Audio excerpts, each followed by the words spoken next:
Hollywood's movies sold beautiful dreams in black and white, but the real world smelled of cheap liquor and expensive perfume. Stars would sign autographs for fans at the front entrance, but they'd open another door in the back for their special favorites. Back then, there were no social media sites and no cell phone cameras. There were only whispers that would eventually fade away in gossip columns. The movie studios paid people to keep quiet. Fans stayed silent out of shame or fear. And the actors kept hunting without ever facing the consequences. This isn't a fond look back at the past. It's the truth that nobody wanted to tell. The golden age only glittered because no one looked at the ugly stains underneath. James Dean. James Dean was the beautiful, wounded rebel who seemed to call out for help. His image was one of raw, misunderstood sensitivity, and it attracted fans who wanted to be the one to heal him. He used their empathy as a tool. Young women and men were drawn to his moody intensity, believing they could see the real person behind the Hollywood myth. He would pull them in, make them feel special and needed, and then push them away, leaving them confused and heartbroken. He was a master of emotional manipulation, using his own pain as a lure for others' compassion. Clark Gable. Clark Gable was the king of Hollywood, and kings take whatever they want without asking.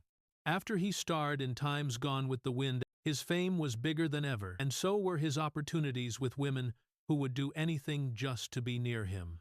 Fans would camp outside the studio gates, hoping to catch a glimpse of him.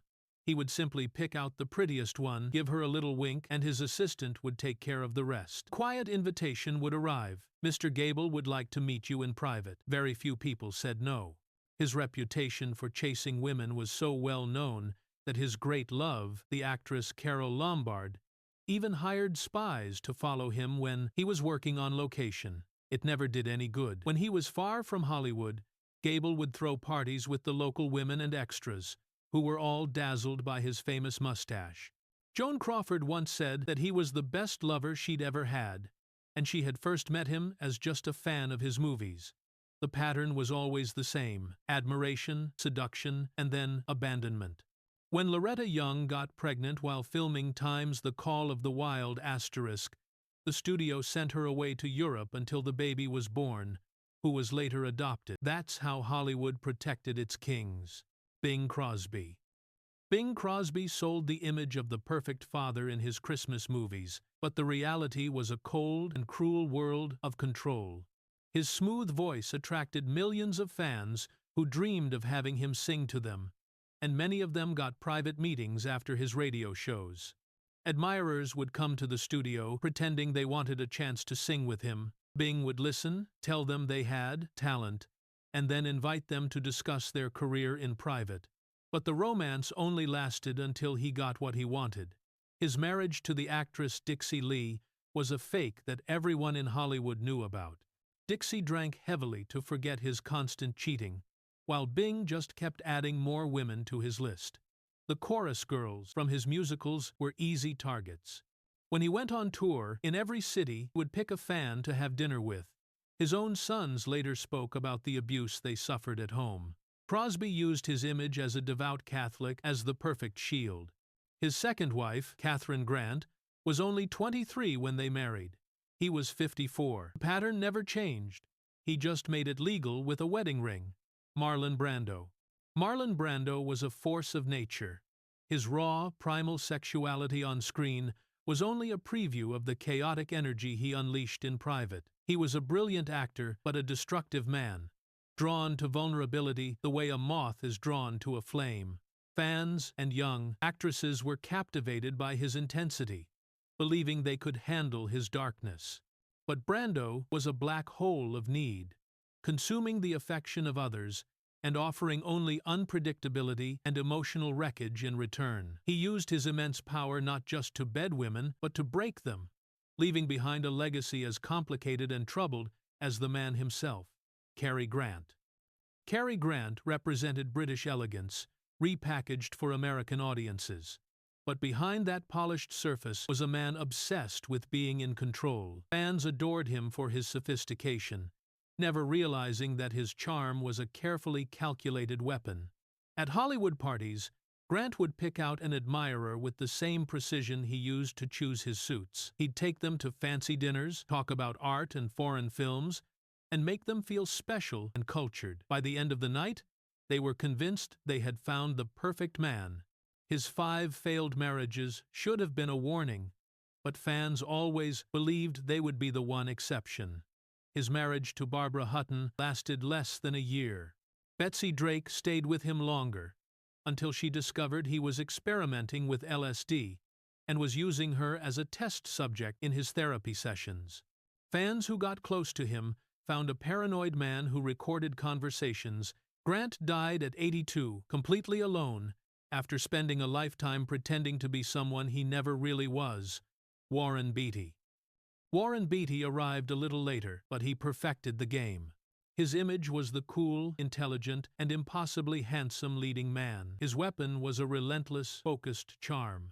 He treated seduction like a strategic campaign, and his fans were eager recruits.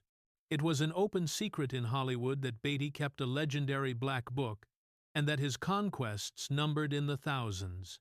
He would make a woman feel like she was the only person in the world, right up until the moment he was done with her. For Beatty, it was a sport, and the adoration of a fan was the easiest prize to win. Robert Mitchum. Robert Mitchum never pretended to be a gentleman, and that brutal honesty was his most powerful tool for seduction. His fans knew exactly what they were getting.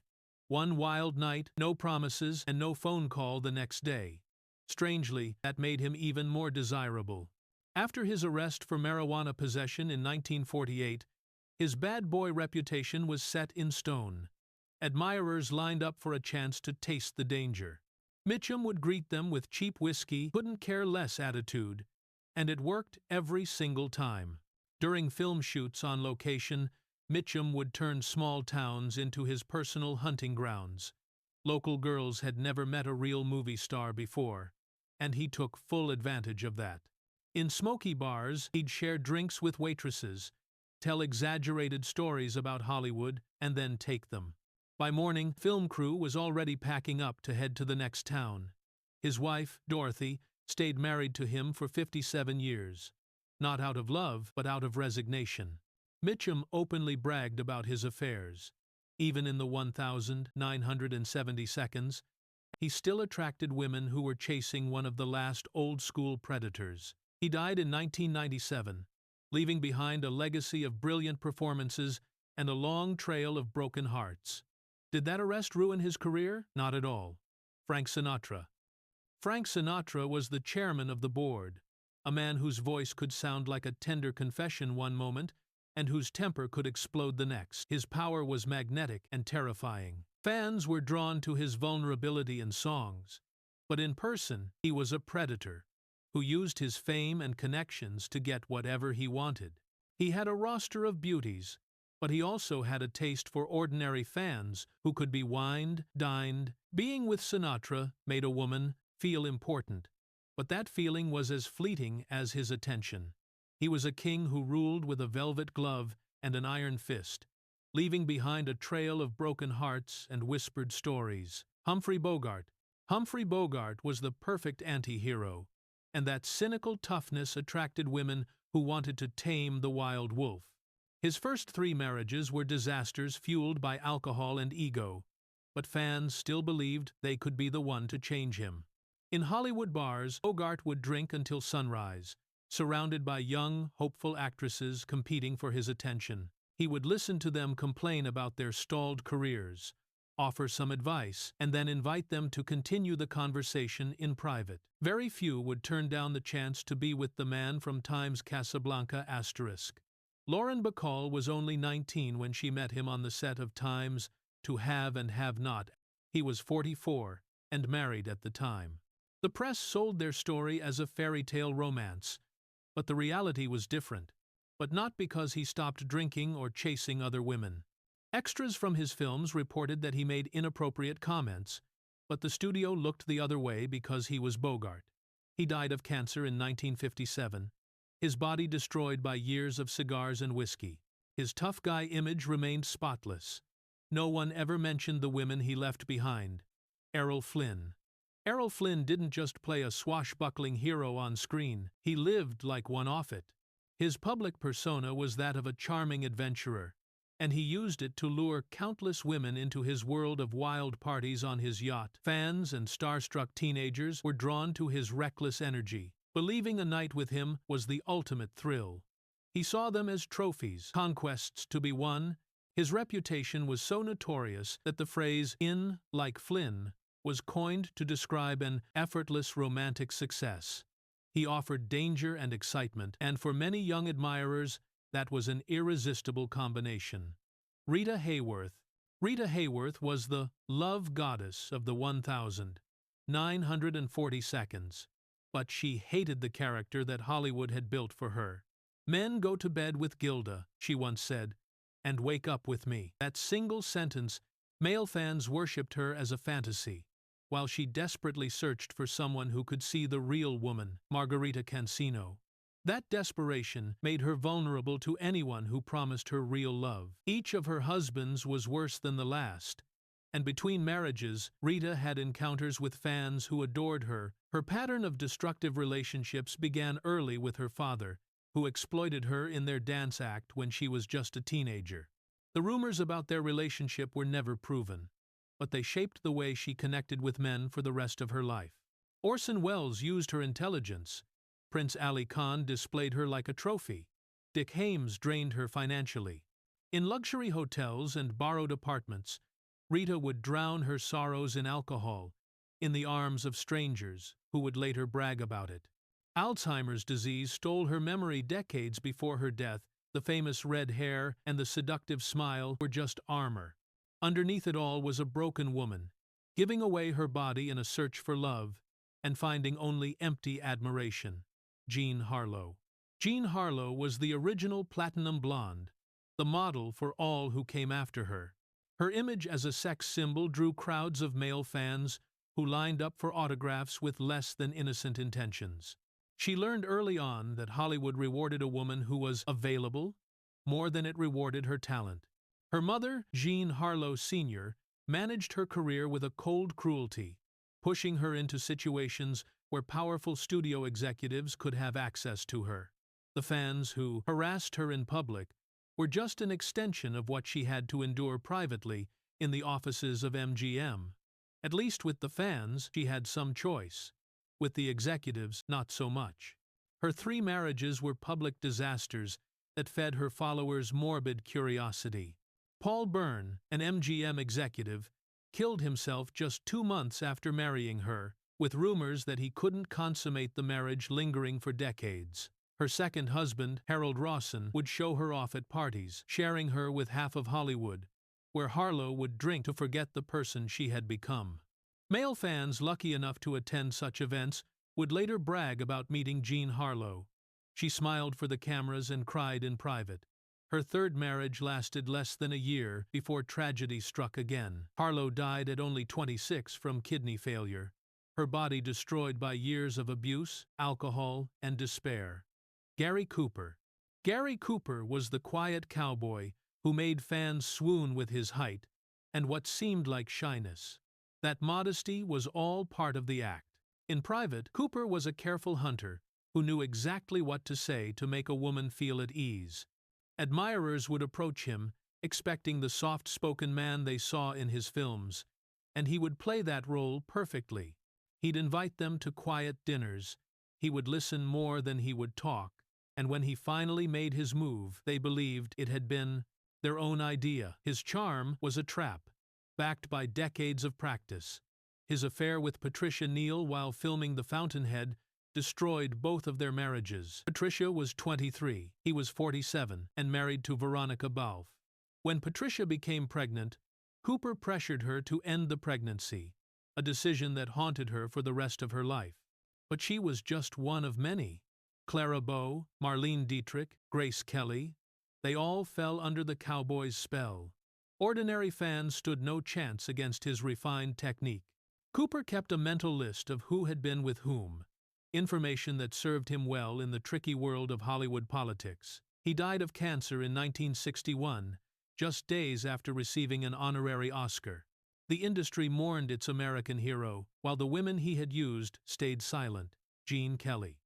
Gene Kelly sold optimism in colorful musicals, but behind the smile was a controlling perfectionist who treated women like props. His athletic body and dancing talent drew fans who dreamed of being swept into his arms like Leslie Caron or Sid Charisse, and some were, quite literally, during dance auditions. Kelly had a reputation for being far too hands-on when he was positioning his dancers. The young women endured it because getting a part in a Gene Kelly musical could launch a career. Power was the kind of choreography he mastered best. Betsy Blair, his first wife, spent 16 years with him, all while knowing about his constant affairs with chorus girls and fans. Every film shoot was a new hunt. During rehearsals, Kelly would spend hours pressed up against young dancers, adjusting their posture and touching more than was necessary. He called it pursuing artistic perfection, but everyone knew what was really happening. Leslie Caron was just 18 when he cast her in Time's An American in Paris*. She later said that Gene was charming but also intimidating, controlling every single detail, a pattern repeated with every production. Young dancers were molded and then discarded. He died in 1996 at the age of 83, celebrated as a musical genius. No one ever asked how many young dancers he left behind. Tyrone Power? Tyrone Power was so handsome, it almost hurt to look at him. Fans would literally burst into tears when they saw him in person. His agent would organize controlled meetings that were anything but. His dressing room was always filled with nervous women who entered starstruck and left transformed. Tyrone played the part of the perfect gentleman, but behind that charm was a man who was desperate for constant validation. Every conquest confirmed his power. His personal life was a mess of failed marriages and flings with chorus girls who thought they were special. Annabella, Lana Turner, Judy Garland, they all fell for him. But the ones who suffered most were the anonymous fans who spent one night with him, believing it meant something. During World War II, Power served in the Marines, and even there, nurses would melt. At the sight of him in his uniform, he died young, at just 44, from a heart attack during a sword-fighting scene, while filming Time's Solomon and Sheba *. Perhaps his heart simply gave out, tired of faking feelings he never truly had. The most beautiful face in Hollywood was hiding an emptiness that no admirer could fill.